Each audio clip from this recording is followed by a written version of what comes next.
El cuerpo astral aparece en muchas culturas diferentes a lo largo del tiempo y en todo el mundo. En Egipto, el Ka no era el alma del hombre, sino su vehículo. En el Corán, el cuerpo astral de Mahoma viaja en la historia de Isra y Mirai. Y entre otros textos sagrados y seculares, el cuerpo astral aparece en las escrituras hindúes, la práctica taoísta e incluso en el cristianismo. En su artículo sobre la vida después de la muerte, Woolger señala que en tales viajes por el mundo, las religiones y las innumerables prácticas tribales, los estudiosos han descrito un patrón común de ascenso, es decir, un éxtasis místico fuera de la experiencia corporal, en la que el viajero espiritual abandona el cuerpo físico y viaja en su cuerpo sutil a reinos superiores. Doblemente, esta cita pone de manifiesto la profundidad histórica de la proyección astral y utiliza términos específicos, espiritual, místico y la idea de reinos superiores, que separa la proyección astral de otro tipo de experiencias extracorpóreas. En este vídeo veremos cuáles son las variantes de la leyenda que se encuentran en todo el mundo y las descripciones de estos reinos a través de experiencias místicas, para proseguir posteriormente con los grandes aportes del Dr. Monroe en relación a este fenómeno. El Dr. Smith define las experiencias extracorpóreas como la sensación de salir y flotar fuera del cuerpo de uno mismo, a menudo mientras ve el propio cuerpo físico. Continúa explicando que esta experiencia se presenta como evidencia de un cuerpo astral, espíritu o alma no material e incorpórea, capaz de viajar a través de la proyección astral o el viaje espiritual. Es interesante observar que muchas fuentes usan el término experiencia fuera del cuerpo como un comodín para cualquier fenómeno similar. También es interesante y quizás importante señalar que esta definición se ha utilizado en todas las fuentes, excepto en una, un texto que define la proyección astral como un tipo de leyenda doppelganger. Sion, en 2008, describe la proyección astral como un fenómeno en el que el yo fuera del cuerpo puede ser visto por otros, y la proyección astral se puede subdividir en espontánea y en voluntaria. El autor continúa citando variantes bien conocidas, como Goethe y Freud, que han experimentado este tipo de proyecciones. Sin embargo, a pesar de esta definición inusual, el fenómeno se describe con mayor frecuencia como la definición anterior, es decir, una sensación del cuerpo astral viajando a un plano extracorpóreo. Después de definir estas experiencias, Smith en 2010 explica cómo puede ocurrir la proyección astral. Se afirma que, aunque una experiencia de este tipo puede ser espontánea, se asocia más a menudo con las experiencias cercanas a la muerte, la apoplejía, la epilepsia, la ingestión de drogas psicodélicas o la aparición de estados llamados hipnogógicos. Un estado hipnogógico se define como el periodo de somnolencia entre la vigilia y el sueño, y es durante este periodo en el que, según Muldoon y Carrington, tiene lugar la catalepsia astral o la llamada proyección a planos suprafísicos. Es difícil definir qué es ese plano astral, ya que es único para cada persona, a pesar de que hay patrones comunes que aparecen. Aunque los reinos no son sencillos de asociar y catalogar, Muldoon y Carrington llaman a estas áreas los mundos de los sueños, algo cercano a lo que denominan proyecciones personales de las experiencias místicas. Dice que cuando estás soñando no estás realmente en el mismo mundo que cuando estás consciente. Mientras sueñas, realmente estás en el plano astral. Una vez desprendido, ya sea de forma leve o lúcida, estás en otro plano de existencia. Una vez en el plano astral, este cuerpo etérico está limitado por lo que denominan el cordón de plata. Según Muldoon y Carrington, esta especie de cordón es una estructura similar a un cable elástico que conecta el cuerpo astral con el cuerpo físico. Continúan diciendo que el cordón de plata siempre se extiende desde el plano astral hasta el físico, independientemente del espacio o la distancia entre ellos. Ahora que se ha descrito la proyección, ahondemos en las variantes específicas de la leyenda. Muldoon, que ha experimentado estas experiencias desde los 12 años, comienza su libro con una catalogación simplificada a través de las experiencias de varios individuos. Ambas variantes de las que se dan tienen lugar por la mañana, después de despertar y al volver a dormirse. En la primera variante, Muldoon, en 2011, señala que mientras está acostado boca abajo, las sensaciones al moverse fuera del cuerpo se invierten. En la segunda variante, Muldoon y Carrington notan que su cuerpo astral viajó a un lugar familiar y que entraron en contacto con una figura cercana, lo que aparentemente sugiere que la proyección astral se basa en el subconsciente para crear el antes mencionado mundo de los sueños. Al despertar descubrieron que estaban conscientes pero que no podían moverse, lo que de forma coloquial denominamos la parálisis del sueño. Vayamos a las experiencias que analizó Muldoon. La primera es de Marco, de Italia. Marco comienza su transcripción diciendo: si no lo hubiera vivido, no me habría dado cuenta de que Dios existe y de que somos amados. Este chico continúa contando su experiencia, pero curiosamente la mayor parte de su transcripción no trata tanto de la proyección astral en sí misma, sino más bien de un testimonio de estilo religioso. En la mayor parte de su relato expresa cómo esta vivencia cambió su vida cuando descubrió la grandeza de Dios. Parece que para él la descripción de la experiencia como fenómeno no sería tan relevante, sino más bien esa sensación de epifanía que expresa un amor inefable de la existencia que no comprendemos del todo. Por otro lado, tenemos la experiencia negativa de Dustin. Su experiencia es violenta en lugar de esclarecedora, y más tarde en un cuestionario de seguimiento, Dustin nombra la emoción que sintió como terror. También se diferencia en esta variante la falta de un reino superior. Él, en ambas experiencias fuera del cuerpo, se encuentra siendo arrojado al suelo y dañado en un entorno de la vida física, como si estuviese viendo una situación hipotética de su vida diaria. En este otro caso, Mark, en su salida extracorpórea, viaja en lo que describe como una especie de vehículo aéreo. Lo define como blanco, iluminado, pleno, lleno de paz y de amor como una especie de energía vital. Aunque la transcripción de su experiencia es significativamente más corta, Mark también nota la presencia de un ser superior, es decir, una descripción que sugiere que su experiencia fue religiosa o espiritual. Cuando se le preguntó en el cuestionario si conoció o vio a otros seres, él respondió que sí. Dice: no vi personas, pero vi corporalidades espirituales que se me presentaron con enorme humildad. Yo no los conocía, reconocí su espiritualidad. Por último está el caso de Daniel, quien intentó proyectarse astralmente de forma recurrente, sin embargo solo lo consiguió una sola vez. Señala: antes de caer en ese estado profundo, recuerdo haber planeado mi viaje y creo que esta visualización, además de mi voluntad de proyectar, explica mejor el éxito.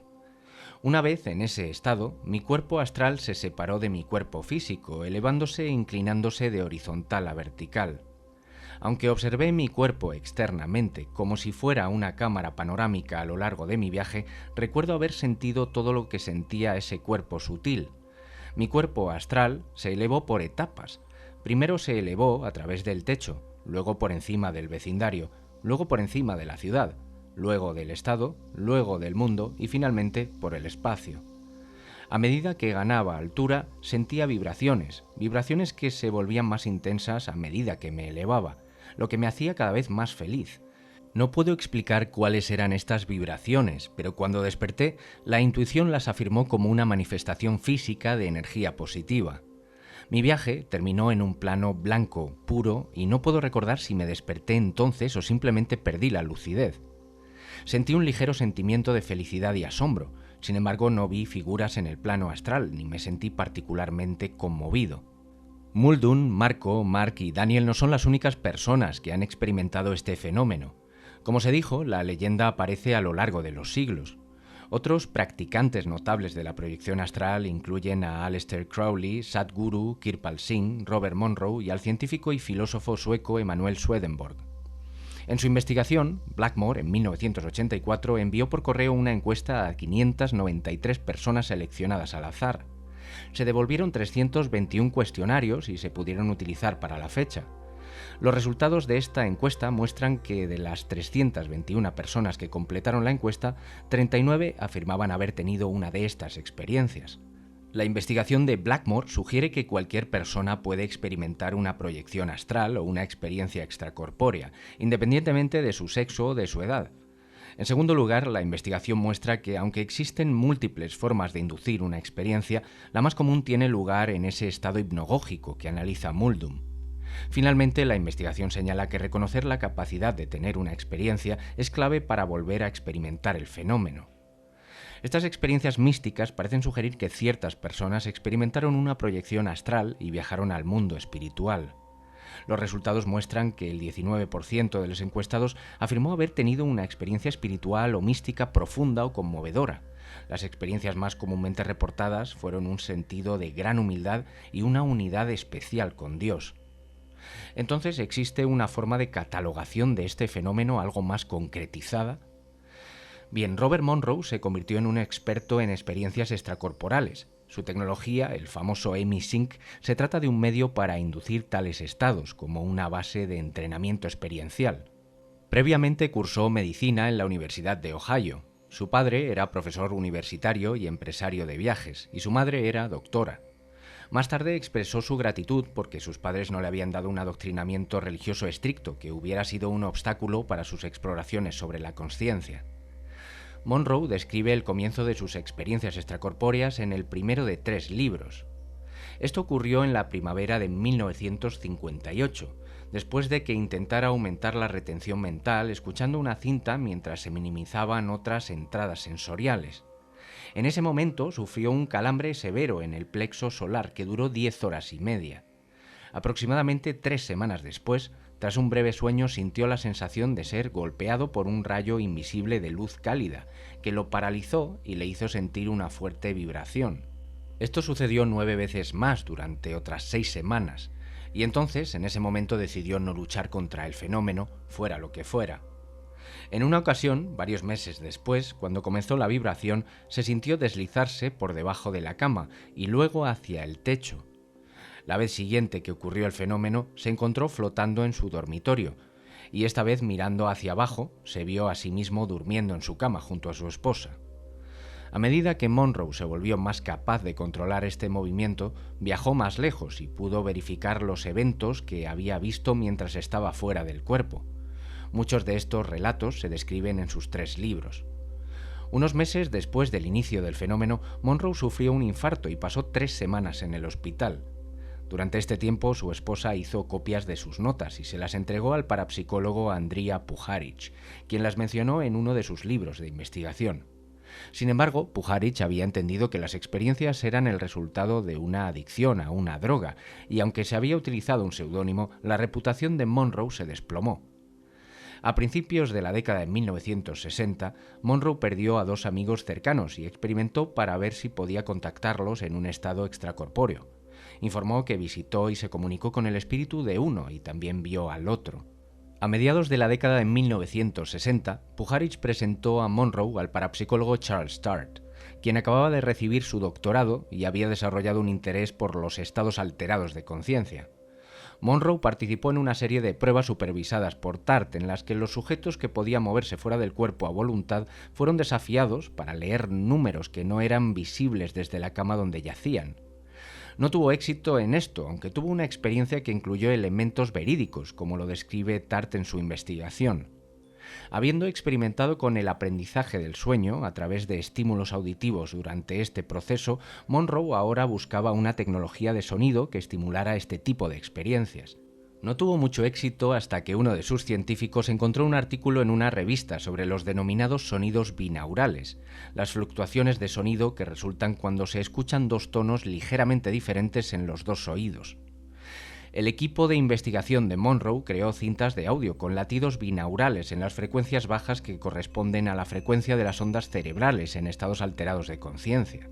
En ciertas frecuencias, los hemisferios derecho e izquierdo se sincronizaban, y el experimento señalaba que esto facilitaba las experiencias. En 1975 recibió la primera de varias patentes de lo que se denominaría más tarde como la tecnología EMI-Sync. A medida que creció el interés, en 1977 cambió el nombre de su organización a The Monroe Institute y la trasladó a una propiedad más grande, ofreciendo programas sobre una variedad de temas especializados. El biógrafo Bayer Stockton identificó 2 aspectos importantes de la vida de Monroe. Por un lado, un enfoque pragmático mediante el cual ayudó a desmitificar lo que otros se refieren como lo oculto, lo sobrenatural, lo anormal o incluso lo metafísico para muchas otras personas. Y por otro lado, la introducción de una nueva tecnología potente en algunas ramas de la medicina, en la educación y posiblemente en los negocios. Estas herramientas de la mente que pueden ser mucho más útiles de lo que se sospechaba hasta ahora. Las descripciones de Monroe sobre lo que presenció durante estas experiencias fuera del cuerpo son tan prolíficas, complejas y variadas que desafían el resumen. Las mejores fuentes son sus libros, que destilan las notas de cientos de experiencias ocurridas durante un periodo de 35 años. En Viajes fuera del cuerpo, Monroe categorizó sus destinos en 3 lugares y calculó el porcentaje de sus visitas pasadas en cada uno, siendo estos los reinos o planos a los que él mismo fue capaz de acceder. El primero lo define como el mundo material, el mundo representado para nosotros por nuestros sentidos físicos, que no se relaciona con seres, eventos o lugares extraños. Este plano es el que permite interactuar desde fuera del cuerpo con la realidad física cotidiana. Toda la información verídica se recopila en este plano, ya que puede ser confirmada por otros en el mundo material. El segundo destino lo define como un entorno no material con límites desconocidos, que contiene todos los aspectos de lo que se conoce como el cielo y el infierno, espacios y objetos físicos aparentes y entidades con las que la comunicación es posible. La medición del tiempo o del espacio parece ser poco relevante y el pensamiento, por mucho que esté influenciado por la emoción no reprimida, crea instantáneamente la propia realidad. En estas experiencias uno tiende a sentirse atraído por este lugar. El último destino es un mundo material aparentemente paralelo, diferente al nuestro en tecnología y en costumbres sociales. Posteriormente, Monroe simplificó este esquema en 2 categorías: el tráfico local o lugares cercanos, es decir, el mundo material como tal, y el mundo interestatal o la autopista espiritual, es decir, los lugares que se desligan del mundo físico. Monroe no se refirió ni a un alma inmortal ni a la reencarnación, pero tenía la certeza de que existe la supervivencia más allá de la muerte física. En el estado extracorpóreo conoció a personas fallecidas y revisó aparentes vidas anteriores propias.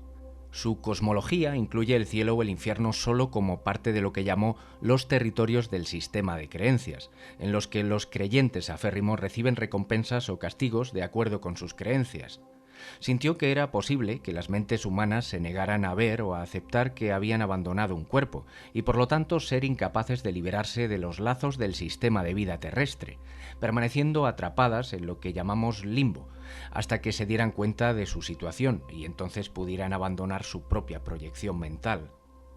Numerosos lectores de los libros de Monroe le han expresado su gratitud por dar voz y contexto a sus propias experiencias y por brindarles la seguridad de que estas experiencias son normales y que no indican que las personas se encuentren bajo el influjo de una enfermedad mental.